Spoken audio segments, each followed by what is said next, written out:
YouTube channel let's to with Shashi. কেমন আছো তোমরা সবাই? আমি খুব ভালো রয়েছি। তো অনেক দিন বাদে এই সেম ব্যাকগ্রাউন্ডে আমার ওপরের রুমে আমি ভিডিও করছি। তো তোমরা অনেকেই আমাকে পার্সোনালি জিজ্ঞেস করেছো যে আমি কি শ্যাম্পু ইউজ করি স্ট্রেট করার পরে। তো আজকে চলো তারই সাথে তোমাদেরকে আমি পরিচয় করাবো। আমি ওনা মার্টেনের আর্গান কেরাটিন শ্যাম্পুটা ইউজ করি। তোমরা দেখে নাও, আমি এখানে দেখিয়ে দিচ্ছি তোমাদের শ্যাম্পুটা। এই শ্যাম্পুটা ইউজ করি, এটা লম্বা লম্বা করে স্ট্রেট করার পরে আমি দিই চুলের মধ্যে। এই কন্ডিশনারটা আমি ইউজ করছি, এই কন্ডিশনারটাও তোমরা ভালোভাবে দেখে নাও। কন্ডিশনারটাও আমি ইউজ করি।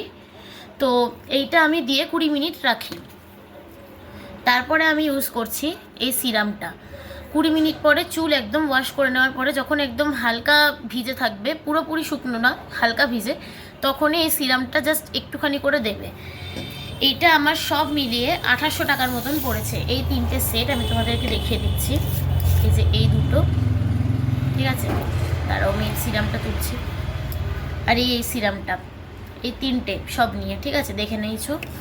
তো ভিডিওটা ভালো লাগলে একটা লাইক করে দিও, কমেন্ট করে দিও। তোমরা যারা চুল স্ট্রেট করেছো এই শ্যাম্পুটা অবশ্যই তোমরা ট্রাই করতে পারো। আমার মনে হয় খুব ভালোই হবে তোমাদের হেয়ারের জন্য। তো যারা যারা জানতে চেয়েছিল আমি বলে দিলাম আমি কি শ্যাম্পু ইউজ করি। যদি এটা ইউজ করে থাকো তোমরা, তাহলে আমাকে একটুখানি কমেন্ট বক্সে জানিও, ফিডব্যাক দিও যে কেমন লাগলো শ্যাম্পুটা। তো টাটা।